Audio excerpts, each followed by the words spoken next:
Well, God bless you and welcome to Christian Virtual Fellowship, a production of Allegiance to the King. We can be found at allegiancetotheking.org and on Facebook. My name is Raymond Scott. In my last teaching, we read and discussed the first two chapters of the book of Job. Now we will cover, as time allows, Job's complaint in chapter 3, and then a dialogue between him and his three friends.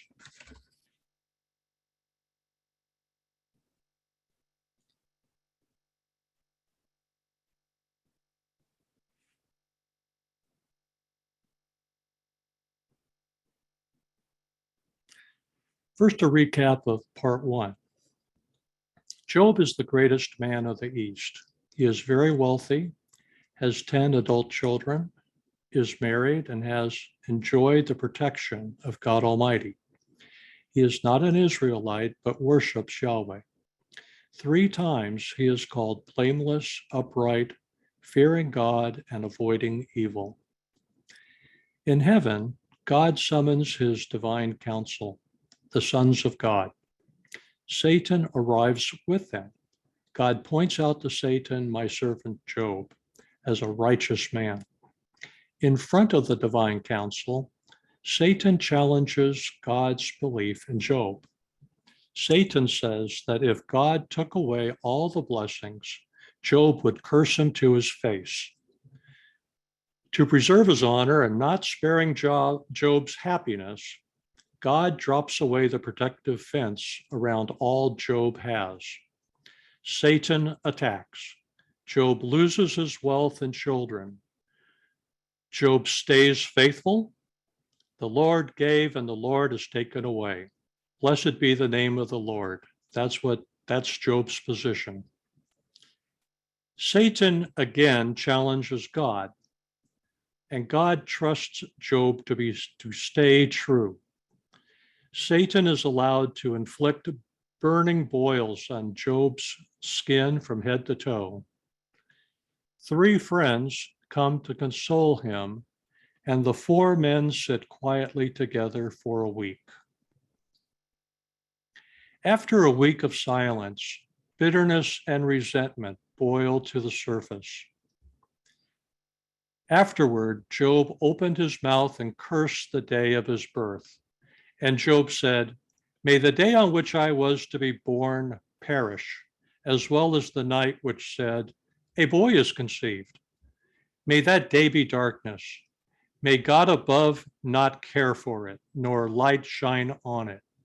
May darkness and black gloom claim it. May a cloud settle on it. May the blackness of the day terrify it. As for that night, may darkness seize it. May it not rejoice among the days of the year. May it not come into the number of the months. Behold, may that night be barren. May no joyful shout enter it. May those curse it who curse the day, who are prepared to disturb Leviathan. May the stars of its twilight be darkened. May it wait for light, but have none. And may it not see the breaking dawn, because it did not shut the opening of my mother's womb or hide trouble from my eyes. Why did I not die at birth, come out of the womb and pass away? Why were the knees there in front of me, and why the breasts that I would nurse? For now I would have lain down and been quiet. I would have slept then. I would have been at rest with kings and counselors of the earth, who rebuilt ruins for themselves, or with rulers who had gold, who were filling their houses with silver, or like a miscarriage which is hidden. I would not exist, as infants that never saw light. There the wicked cease from raging, and there the weary are at rest. The prisoners are at ease together. They do not hear the voice of the taskmaster. The small and the great are there, and the slave is free from his master. Why is light given to one burdened with grief, and life to the bitter of soul, who long for death, but there is none, and dig for it more than for hidden treasures, who are filled with jubilation and rejoice when they find the grave. Where is light given to a man whose way is hidden, and whom God has shut off? For my groaning comes at the sight of my food, and my cries pour out like water. For what I fear comes upon me, and what I dread encounters me. I am not at ease, nor am I quiet, and I am not at rest, but turmoil comes. Well, as we just read, Job questions the goodness of life and even creation itself. God called his creation very good, but to Job it's all futile or worse, bad. For example, God separated the light from the darkness, as stated in Genesis 1:3. Then God said, "Let there be light," and there was light. God saw that the light was good, and God separated the light from the darkness. But for Job, may the day on which I was to be born perish, as well as the night. May that day be darkness. May God above not care for it, nor light shine on it. May darkness and black gloom claim it. May a cloud settle on it. May the blackness of the day terrify it. The pain Job experienced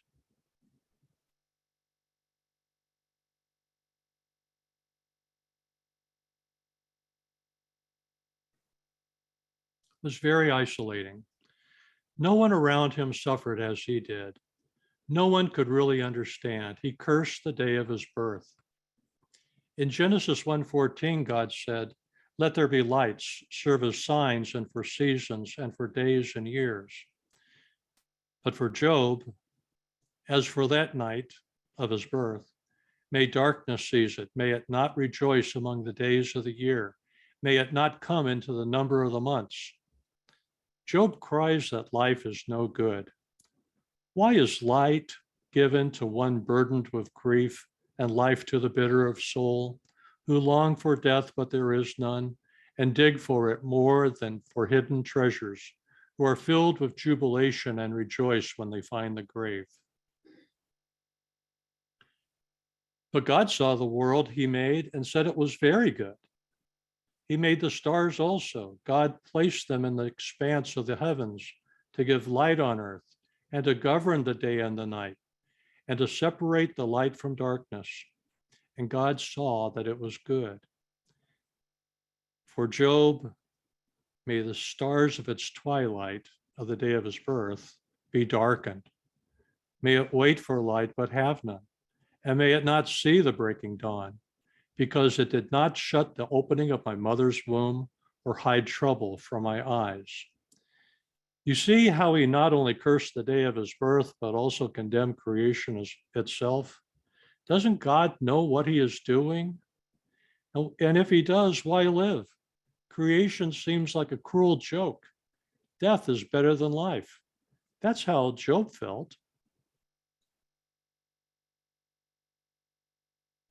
Up to this time, life had been very good for Job. When the Almighty was still with me and my children were around me, when I went out to the gate of the city, when I took my seat in the public square, the young men saw me and hid themselves, and the old men arose and stood.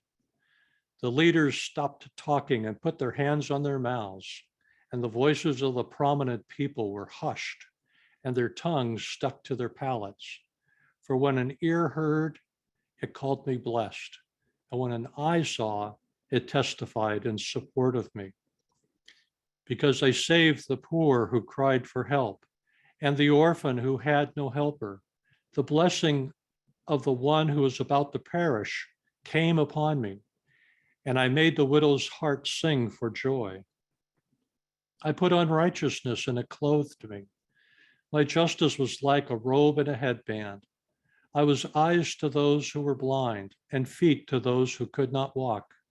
I was a father to the poor, and I investigated the case which I did not know. I broke the jaws of the wicked and rescued the prey from his teeth. To me, they listened and waited, and they kept silent for my advice.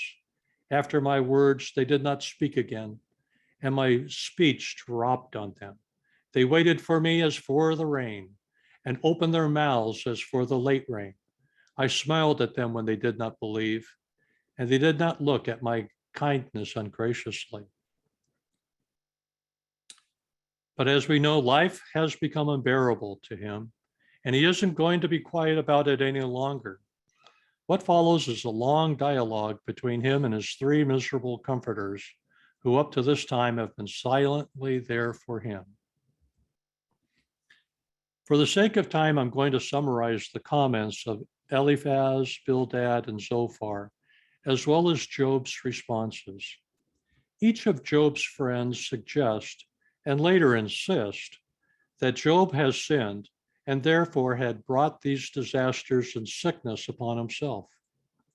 Traditional religion in the ancient Near East had a cause and effect element. This is called retribution theology. Retribution theology holds that people are treated by God based on how they behave. I found a definition of retribution theology at compellingtruth.org. And it goes on to say on that website, if you have sickness, it's because of God's punishment for your misdeeds. If you become wealthy, it's because you please God. This simplistic interpretation of our relationship with God is not based on the truth of the Bible. Jesus addressed this mistaken idea several times. In John 9, his disciples asked about who sinned to cause a man to be born blind. Jesus told them it was not because of the sin of the man or his parents, but for purposes God had to glorify his Son. At another time, he referenced the tragic death of more than a dozen people to make the point that circumstances are not a good indication of God's punishment. And then he quotes Jesus, or those 18 on whom the tower of Siloam fell and killed them. Do you think they were worse offenders than all the others who lived in Jerusalem? No, I tell you, but unless you repent, you will all likewise perish.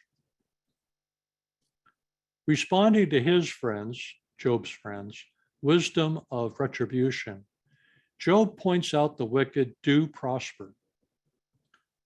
Why do the wicked still live, grow old, and also become very powerful? Their descendants endure with them in their sight, and their offspring before their eyes. Their houses are safe from fear, and the rod of God is not on them. His ox mates without fail, his cow calves and does not miscarry. They send out their boys like the flock, and their children dance. They sing with a tambourine and harp, and rejoice at the sound of the flute.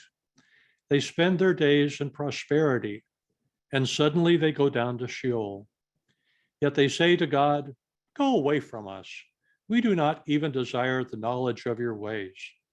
Who is the Almighty that we should serve him? And what would we gain if we plead with him? Behold, their prosperity is not in their hand. The advice of the wicked is far from me. In an attempt to console his friend, Eliphaz tells Job, remember now, whoever perished being innocent, or where were the upright destroyed? According to what I have seen, those who plow wrongdoing and those who sow trouble harvest it. By the breath of God they perish, and by the blast of his anger they come to an end. To validate his belief, Eliphaz tells him that a spirit revealed it. Now a word was brought to me secretly, and my ear received a whisper of it. Amid disquieting thoughts from visions of the night, when deep sleep falls on people, dread came upon me and trembling, and made all my bones shake.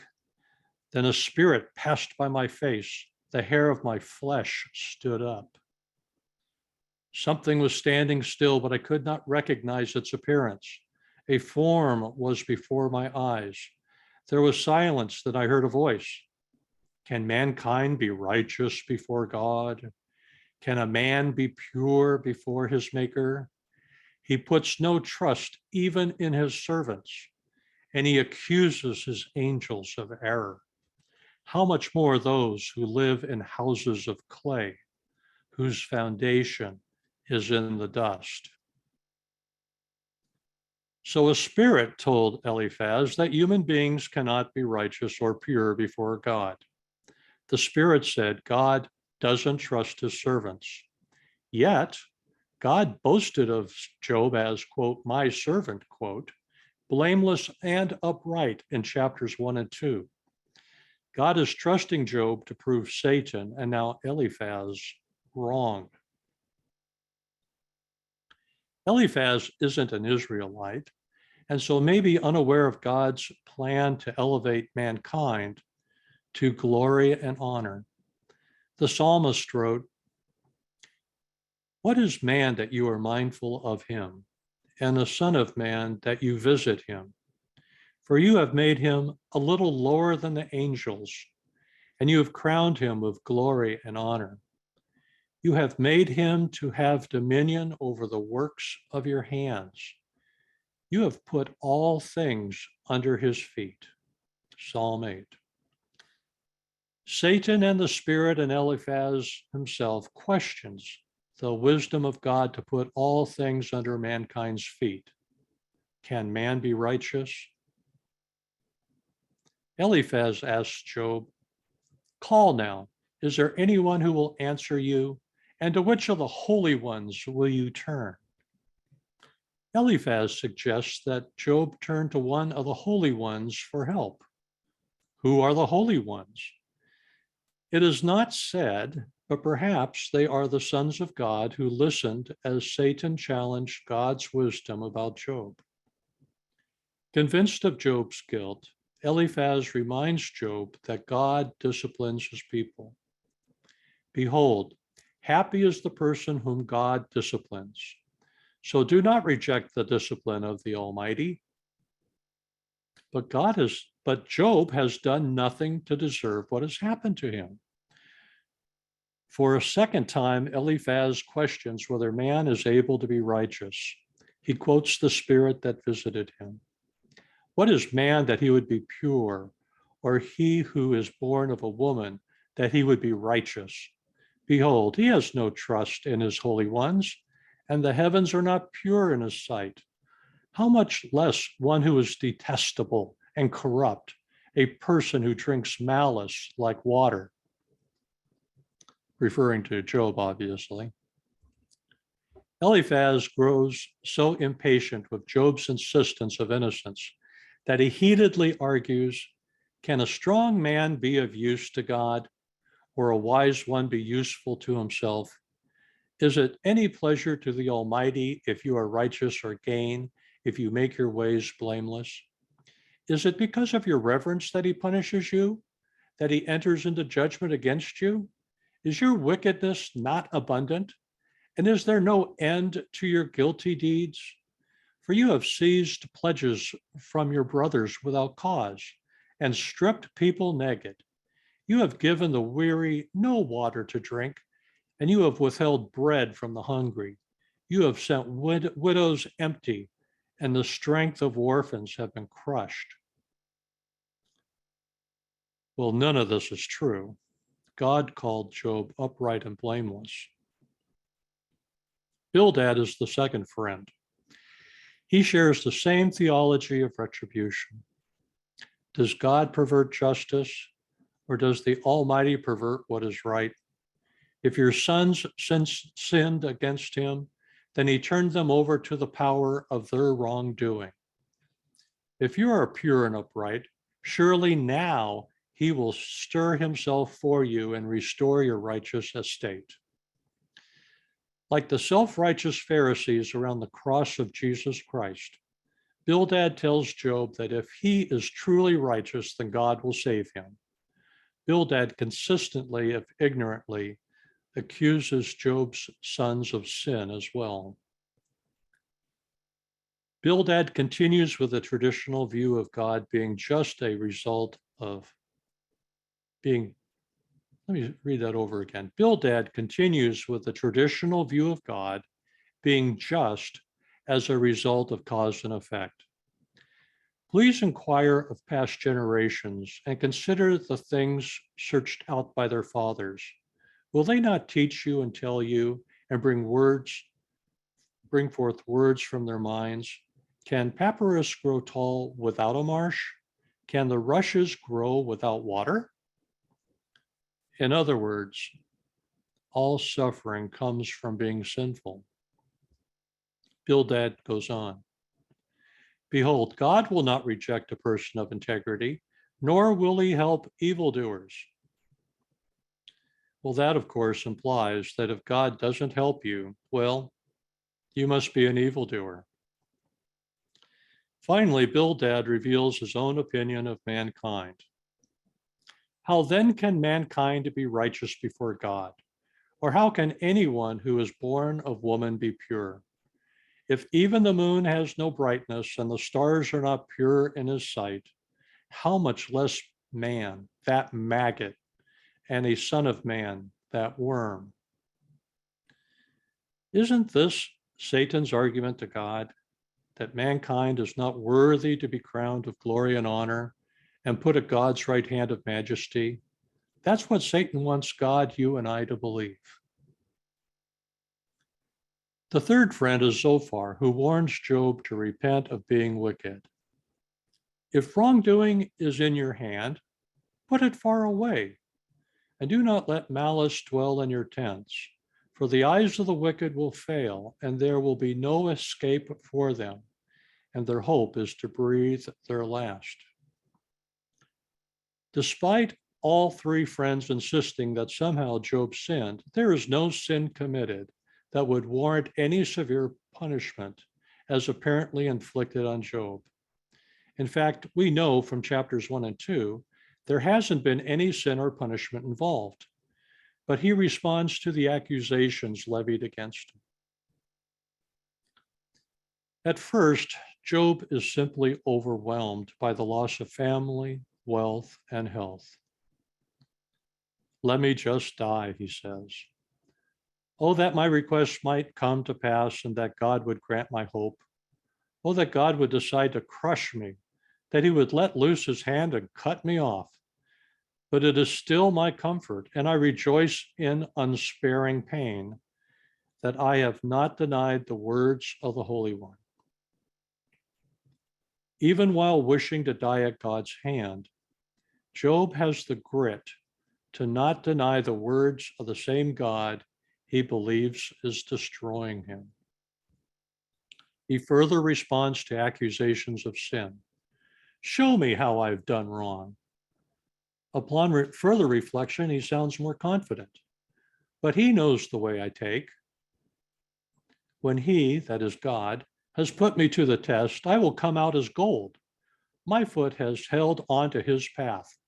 I have treasured the words of his mouth more than my necessary food.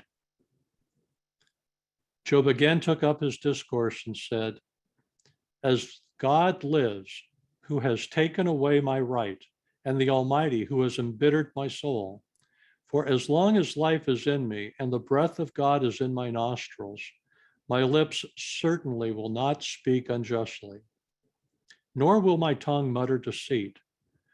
Far be it from me that I should declare you right. Until I die, I will not give up my integrity. I have kept hold of my righteousness and will not let it go. My heart does not rebuke any of my days. Job accuses God of treating him as an enemy, even in his dreams. Therefore, I will restrain my mouth. I will speak in the anguish of my spirit. I will complain in the bitterness of my soul. Am I the sea or the sea monster that you set a guard over me? If I say, my couch will comfort me, my bed will ease my complaint, then you frighten me with dreams and terrify me by visions. Citing a portion of Psalm 8, Job turns God's words into an ironic accusation of harassment. What is man that you exalt him and that you are concerned about him? That you examine him every morning and put him to the test every moment? Will you never turn your gaze away from me, nor leave me alone until I swallow my spittle? Have I sinned? What have I done to you, watcher of mankind? Why have you made me your target, so that I'm a burden to myself? It occurs to Job that he might go to court with God, but then dismisses it. It's too overwhelming. And who would be the judge? In truth, I know that this is so. But how can a person be in the right with God? If one wished to dispute with him, he could not answer him once in 1,000 times. Wise in heart and mighty in strength, who has defied him without harm? How then can I answer him and choose my words before him? For though I were right, I could not answer. I would have to implore the mercy of my judge. If I called and he answered me, I could not believe that he was listening to my voice. If it is a matter of power, behold, he is the strong one. And if it is a matter of justice, who can summon him? Though I am righteous, my mouth will condemn me. Though I am guiltless, he will declare me guilty. I am guiltless. I do not take notice of myself. I reject my life. It is all one. Therefore I say, he destroys the guiltless and the wicked. For he is not a man as I am, that I may answer him, that we may go to court together. There is no arbitrator between us. Who could place his hand upon us both? Let him remove his rod from me, and let not the dread of him terrify me. Then I would speak and not fear him. But I am not like that in myself. Finally, Job decides that he does want his day in court with God Almighty, both as the accused and the judge. How else can he get out of this mess? But I would speak to the Almighty, and I desire to argue with God. Though he slay me, I will hope in him. Nevertheless, I will argue my ways before him. This also will be my salvation, for a godless person cannot come before his presence. Listen carefully to my speech, and let my declaration fill your ears. Behold now, I have prepared my case. I know that I will be vindicated. Who could contend with me? For then I would be silent and die. Only two things I ask, you do not do to me. Then I will not hide from your face. Remove your hand from me, and may the dread of you not terrify me. Then call, and I will answer. Or let me speak, then reply to me. How many are my guilty deeds and sins? Make known to me my wrongdoing and my sin. Why do you hide your face and consider me your enemy? For you write bitter things against me and make me inherit the guilty deeds of my youth.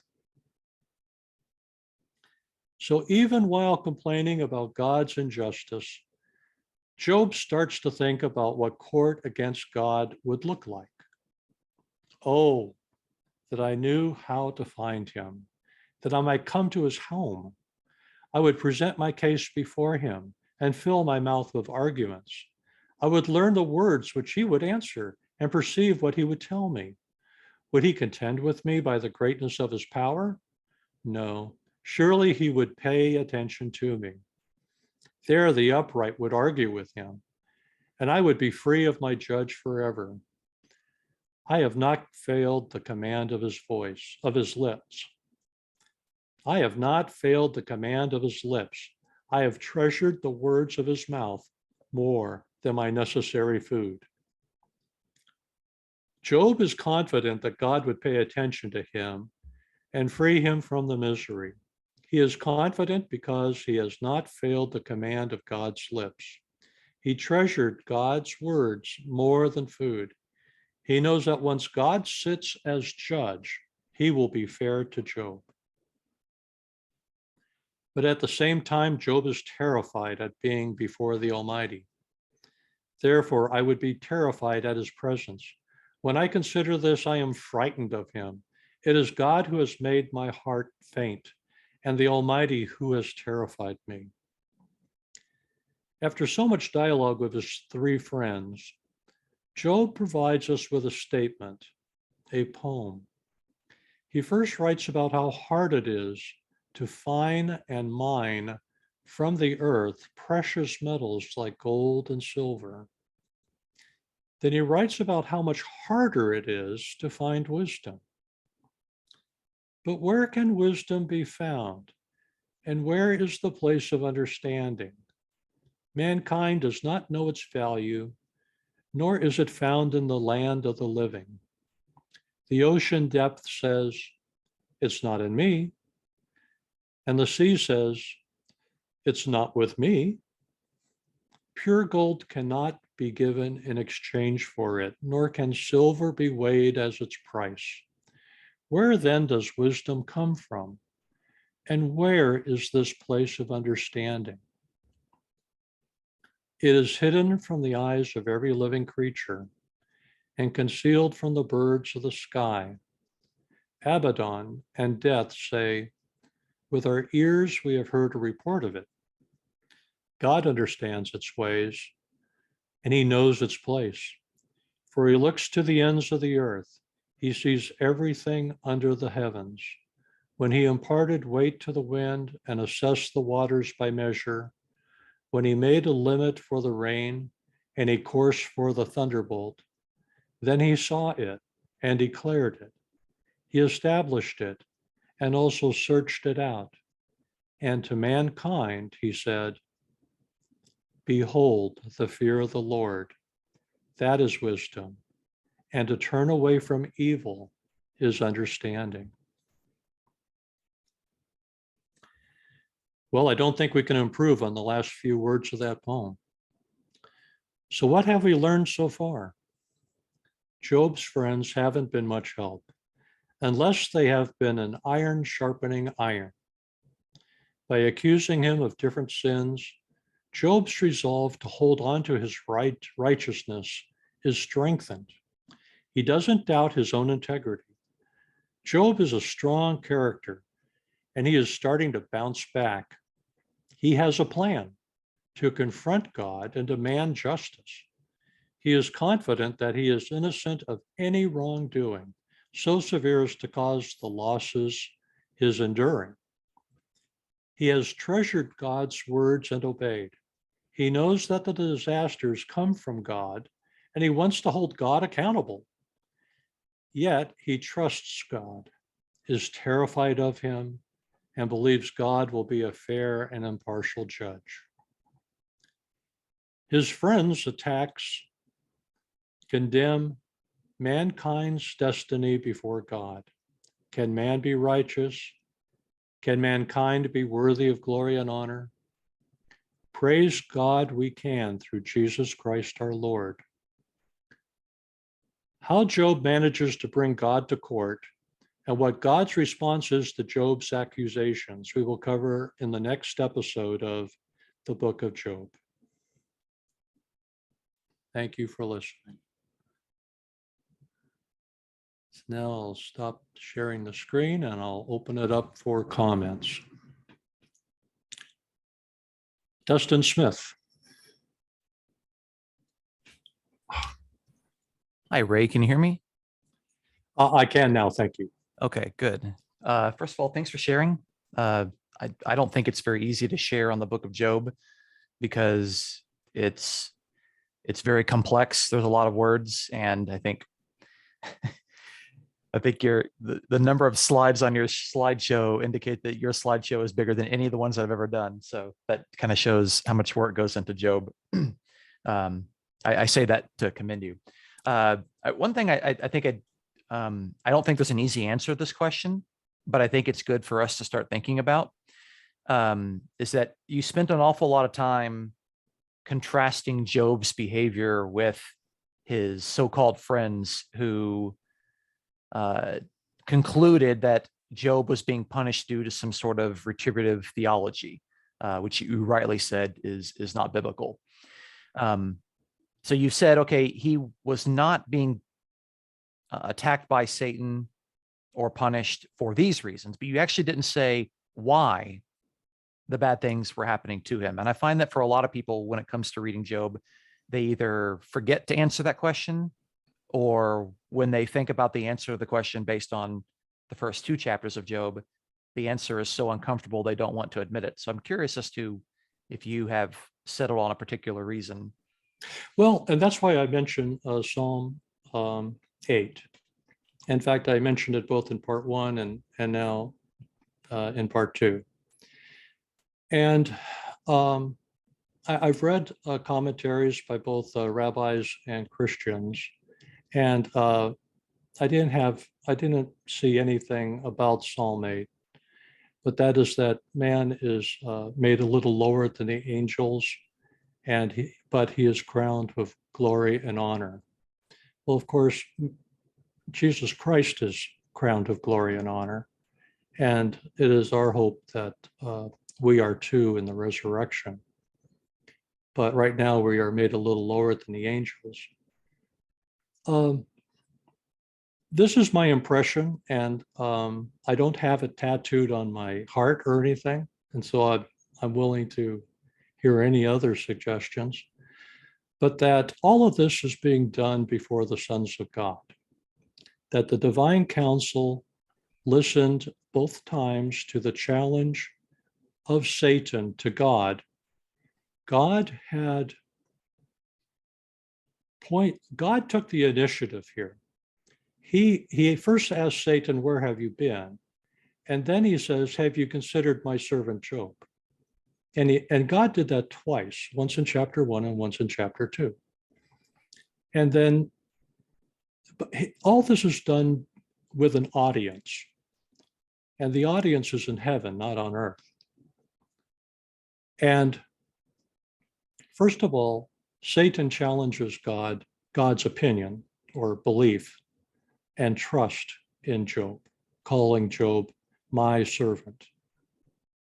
And so with Satan's challenge, God could not really back down on that.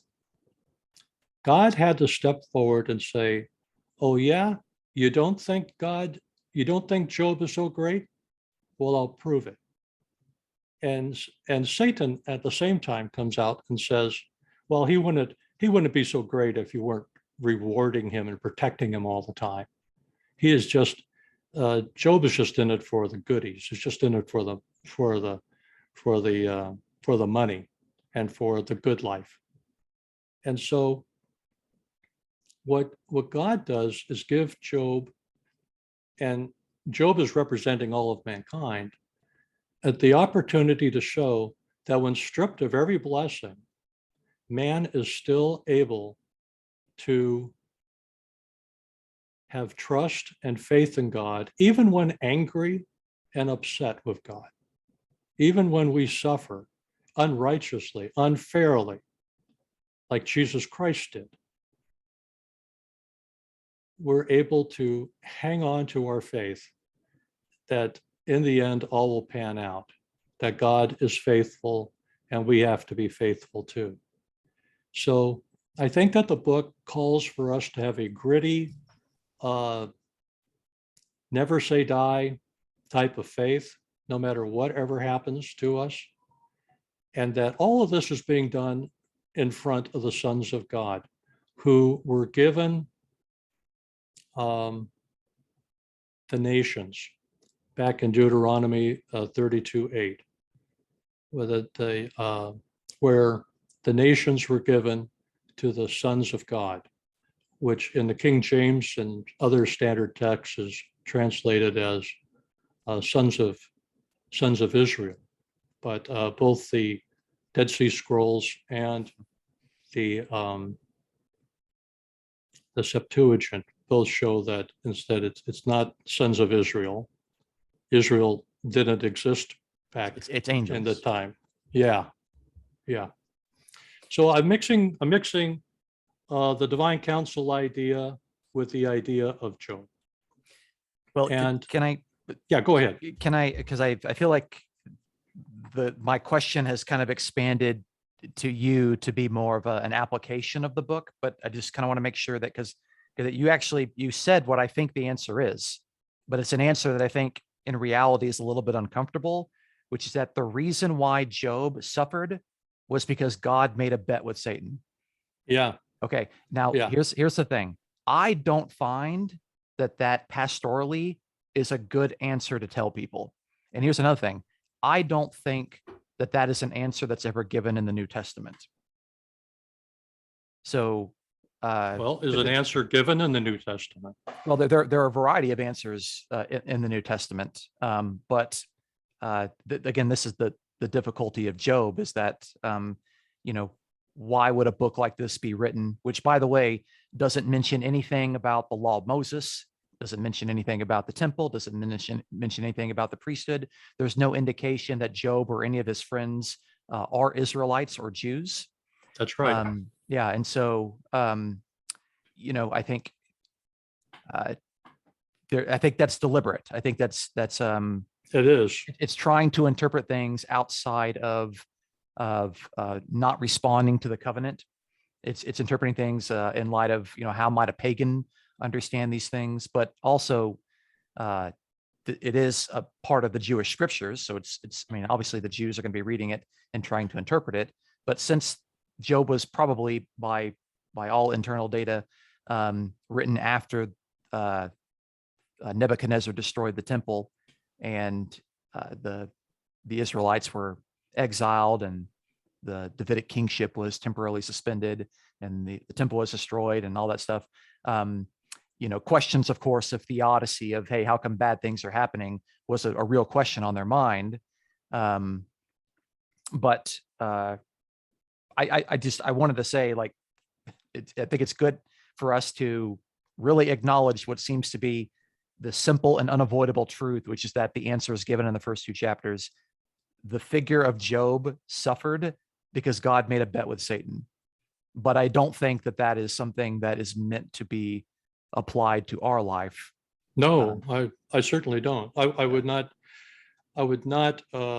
suggest that at all. And I'll be covering that in part 3, when God responds and how he responds to Job's accusations. That, but I'm not really prepared to go into that. And that's okay. It's obviously a complex subject. That's the point. Is that it's well, it seems very simple. The simple answer actually raises a lot more questions that take more time to explore, assuming I even have the answer to that, which I'm not even claiming that I do. Well, one thing that a few years back, I read a little bit about a book about how God is not tamed. God is untamed. Well, God's not an animal. God is God, and is far more wise and all that. But it's with the idea that perhaps our theologies try to squeeze God into some sort of a box, and that God is really just not going to be there, not going to fit into any box that we have. That he is Almighty God and he will do as he sees fit. And he called Job my servant. He called and Jesus, of course, was God's servant as well.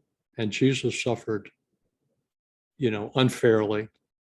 But to say that, well, it would be a complete overstatement to say that all suffering is caused by God or by the devil.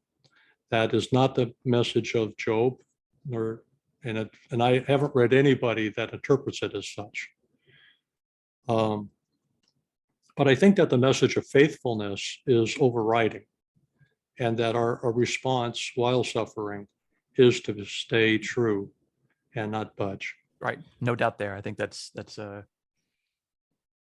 don't think anybody would argue with that.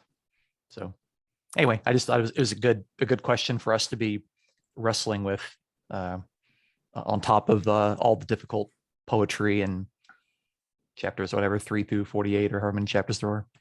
Anyway. There's 42 chapters, and let's see, 39 of them are poetry, and they're beautiful poetry, and I encourage everyone to read it. John, you have a comment?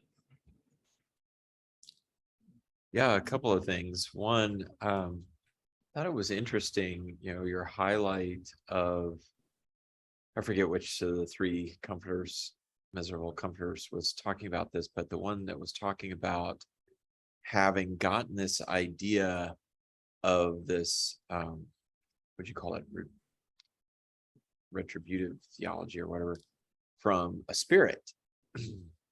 And I thought that was really interesting. I've read Job a number of times. I don't remember that standing out to me before, that here he is, getting his bad theology from a spirit. And then you think about what Paul says in the New Testament, that bad theologies are coming, and they're going to be coming from bad spirits. Yeah. Doctrines of demons. And I thought, wow, that's really, really interesting. I think that's probably something that would be worth further investigation. Anyway, that was really interesting to me. The second thing I wanted to point something out. This was in response to the quote that you had quoted from that website. And there was one piece of it that where they were talking about John 9. Yeah. And the man who was born blind. And I wanted to point something out. I know I've shared this before, but I don't know. It's been a long time since I've shared this, and I don't know if everybody is aware of this. The typical way that people take that little episode in John 9 is the way that quote was, which is the idea that, the disciples say, who sinned that this man was born blind, him or his parents? And then Jesus's response is, neither of them sinned. And the way that it typically reads is, but the reason he was born blind is so that, essentially so that I could come along and heal him and glorify God, right? In other words, God is being blamed for this man being born blind. And the reason that people read it that way is because of the way it's punctuated. So if you read it in John 9, verse 3, Jesus answered, it was neither that this man sinned nor his parents, but it was so that the works of God might be displayed in him. We must carry out the works of him who sent me as long as it is day. Night is coming when no one can work. While I am in the world, I am the light of the world. So it just reads like, the reason he's blind is because God, he was made blind so that the works of God might be displayed in him, right? And so, but the punctuation didn't exist, right? It's not 100% of the time that you can't be rock solid about punctuation. You can a lot of the time be correct, but punctuation is always interpretive, because punctuation didn't exist in the original writings. And so there's a very different way of punctuating this statement by Jesus that makes it say something completely different and doesn't blame God for this situation, but makes the rest of what Jesus said make more sense. So this is how you can punctuate it, and it changes dramatically. Jesus answered, it was neither that this man sinned nor his parents, period. End of sentence. New sentence. But so that the works of God might be displayed in him, comma, we must carry out the works of him who sent me as long as it is day. Night is coming when no one can work. So if you punctuate it that way, what it says is that Jesus says this guy was not born blind because of anybody's sin. But look, guys, he's blind. And it behooves us to carry out the works of God and display the works of God in him while we are in the world, because that is what God has commissioned us to do. Well, that's dramatically different. And it doesn't make God into some sort of, he's going to make somebody blind so that later on he can heal them so that he gets glory for that. Well, if you or I did that, we'd go to jail. and it's those kind of things that people will read sometimes and hear Christians say and think, wow, I have no interest in that God. And it's understandable why they would do that. So I just wanted to point that out. Now, I'm not saying that I'm definitely right about that way of punctuating it. Maybe it is right the way that it is. But to me, it makes more sense to say that Jesus wasn't putting the blame on anyone, and that he was making a statement that they needed to do something about it, bring about God's glory and justice in the world by being lights. So there you go. Inti, do you have something to say? Yes. Okay, I'm just writing this down. So it's actually a kind of an idea that Dustin was kind of trying to answer, like why would God bet with Satan? And I kind of just thought of this because I'm trying to make sense of this. I want to know your guys' input.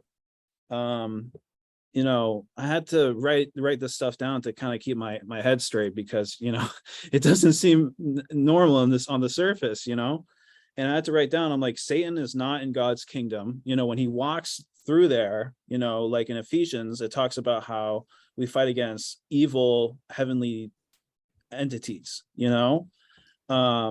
and so I had to write down, I was like, Satan is not in God's kingdom, and he's the deceiver. So I'm wondering, who says that Satan is not being sarcastic about how Job could be inflicted? And I'll read it like this. I'll quote verses 9-11.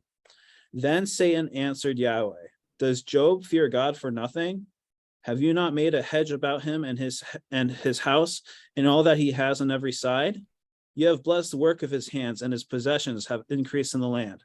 And now here, I think he might be sarcastic about how Job could be inflicted, like with quotes, but quote, "Put forth your hand now and touch all that he has. He will surely curse you face to face." I mean, curse you to your face, sorry. And I could see how that would actually make harmony with this book, because Satan is the god of this world. So if he's saying put forth your hand, well, neither of them are in each other's kingdom. Duh. Wouldn't it make sense? I mean, that just seems logical to me. How could Satan and God be in agreement? In their kingdoms have darkness has nothing to do with light has nothing to do with darkness. And with regards, Satan is the god of this world. He can make people as wealthy as the top billionaires in the world. He can cause genocides and well, let me respond to you, Auntie. Sure. And I appreciate your comment. And just like there aren't any punctuation in the Hebrew, we don't, at least I'm not able, because I don't read Hebrew, to be able to catch the tone of how the words are spoken. Now, maybe those among us who read Hebrew are able to do that. But I just take the words at their face value. And, as was pointed out earlier, Job and his friends are not Israelites. They are outside of the covenant, but all four of them do worship Yahweh. And so I think that's significant. And then when we take actually what God says about Job, that he is, quote, my servant, that tells me that Job and God have a relationship. So to say that Job is not in the kingdom, I think would be incorrect. Oh, I didn't say that. Yeah. Now Satan, his called, the word Satan means accuser, and it's actually a title. It's not his proper name. Like my proper name is Ray. Well, that spirit's name is not Satan.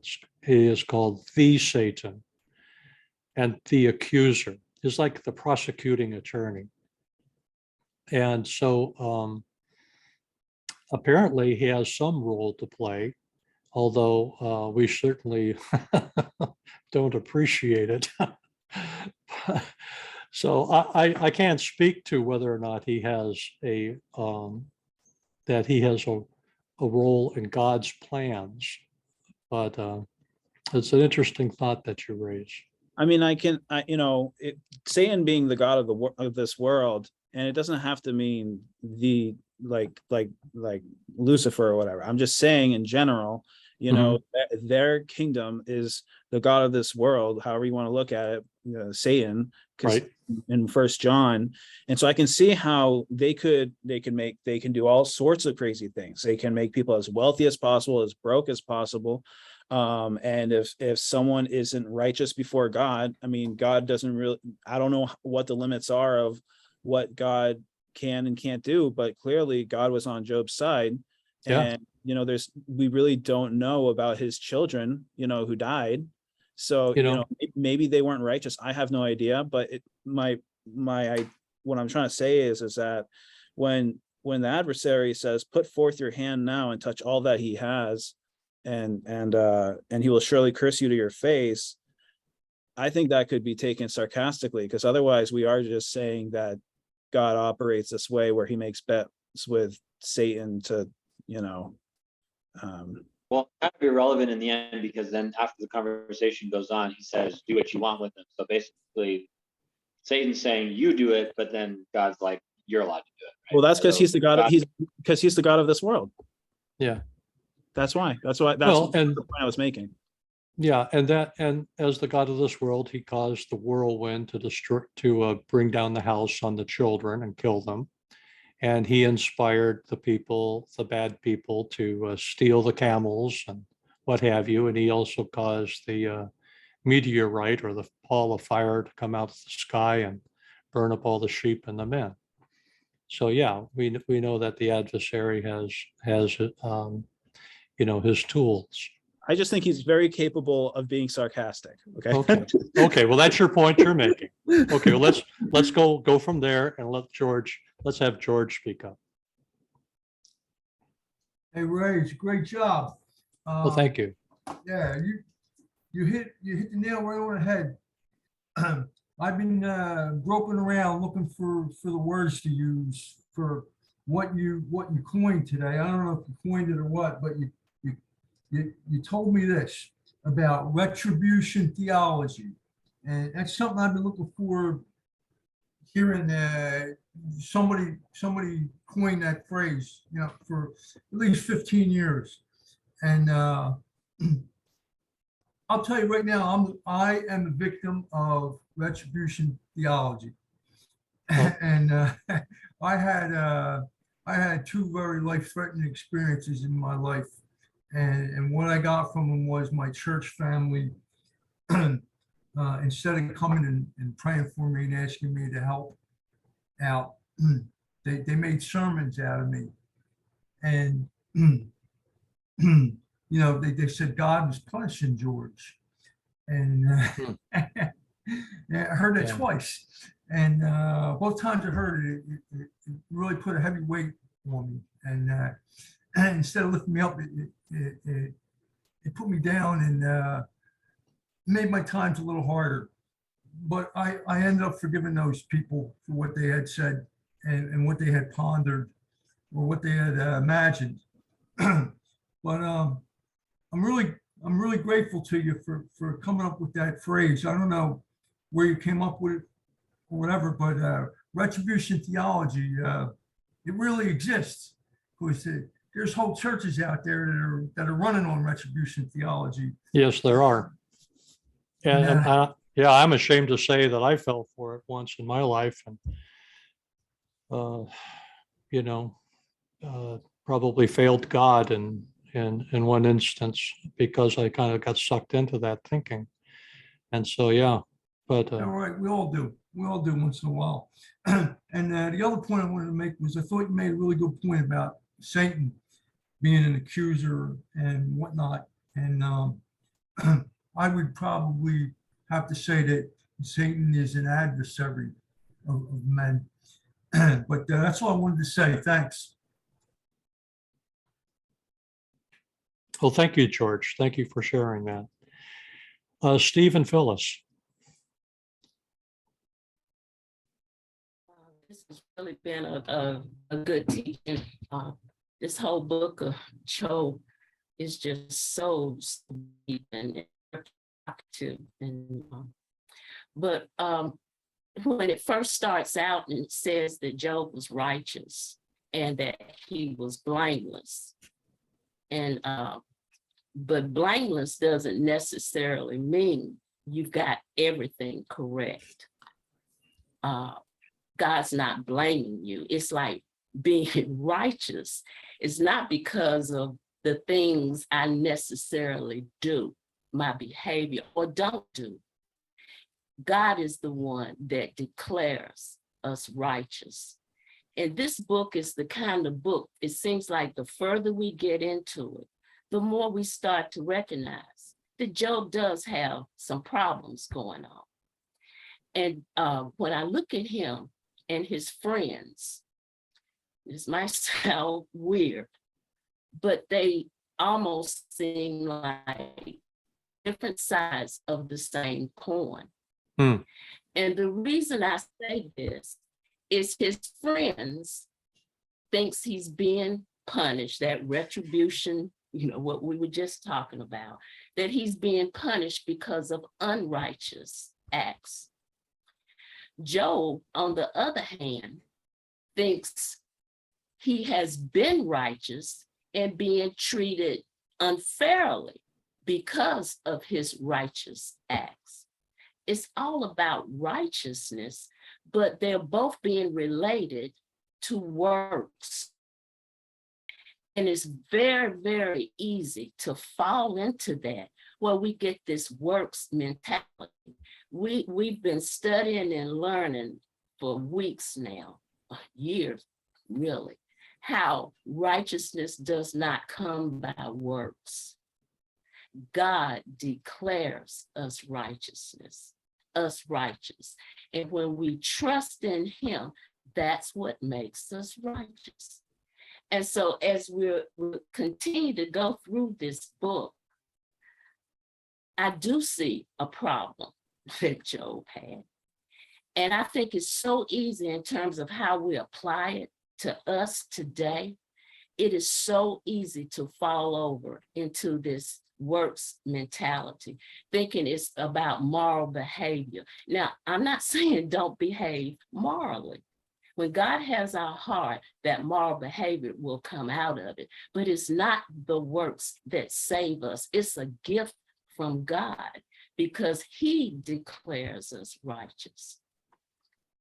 It is so much in this book, and thank you. I just like to add one thing at the head is that, you know, Job and these three guys is his friends. And, you know, with us, we tend to be with people that think like we think. So I would say that Job and his three friends had the same basic theology. And Job was doing everything right. I mean, he started to throw up to God as to how many things he's done. He's kept this, he's done everything, and he has. But as believers and Christians, if we say, okay, because I've kept all the law, I'm so good, then God, because I've done this, then he's got to bless me. So we can get off in that kind of that theological thinking as Christians. Yeah. And looking at the unmoral folks that I'm more moral than you, but you know, those folks down there, they ain't got it. So we have to be careful about that. Yeah, absolutely. And that's why I included a portion where Job talks about the wicked and how their children dance and play and how they're that they're wealthy and that they're safe in their homes. The wicked are, and yet they don't want anything to do with God. I mean, if this was strictly a world in which God always punished the wicked and always bless the righteous. Well, where would we be? Because we have all sinned. We all fall short of the glory of God. So, and actually, some of this will be addressed in part 3 when God and Job start talking to one another, because I think some of this comes out. But thank you very much. And thank you for being so eloquent, Phyllis. I think that you made some good points. I purposely did not include portions where Job does talk about what I would call minor infractions, what I'd call sins that he committed, but none of the sins that he committed were proportional to the loss that he endured, the loss that he sustained, but the loss of all of his wealth, all of his family, all of even his health. Nothing that he admits to in Job would rightfully amount to that type of punishment. And so I did omit that from my discussion. And so anyway, well, let's hear from Dean. Dean, what do you have to say? Well, I agree that blameless does not mean there's no fault at all. But I do believe that there is a works of faithfulness to the degree of keeping the terms of the covenant. And I think that's important too. It's not our works per se, it's our obedience and faithfulness to the covenant, to God, and certainly now to Jesus Christ. But I want to share something else that I put in the chat. I'm just going to read this off.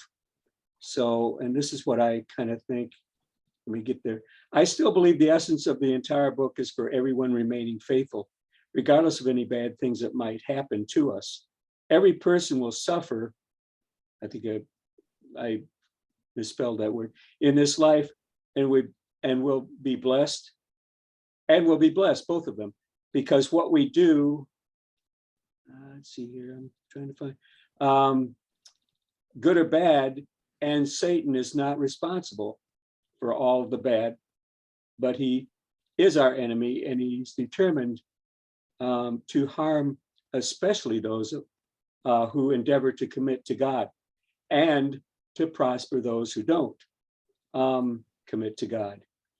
I think it's a humanly natural thing for anyone of us to complain to some degree when bad things happen. That's just natural, and that's what Job was doing.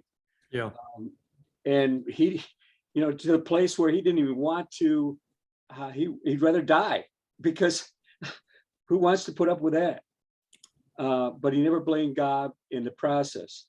Also, I'm going to say that bad things happen because we're in a fallen world, and that's just where it is. Why was this guy born blind? Because he's in a fallen, and bad things happen, whether you're good or not. My mom was taken from our family because of things that happened. It wasn't because she was bad. Just things happen in the world. And so, that's my take on all this. Okay, thank you very much. We are still recording, and so I would like to invite those who are hearing this on YouTube to subscribe to the Christian Virtual Fellowship channel and to share it with others, to spread the word of the gospel. Thank you very much for listening to us, and God bless.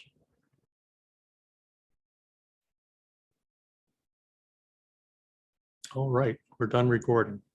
Well, I really appreciate everyone's comments. I thought that they were all well taken and reflected some serious thought. I appreciate what John had to say about the punctuation, which actually it just didn't occur to me to even look at that. Ray, I think we're still recording though. I don't think it turned off. Oh, okay. Well, I did. Oh, I guess I pushed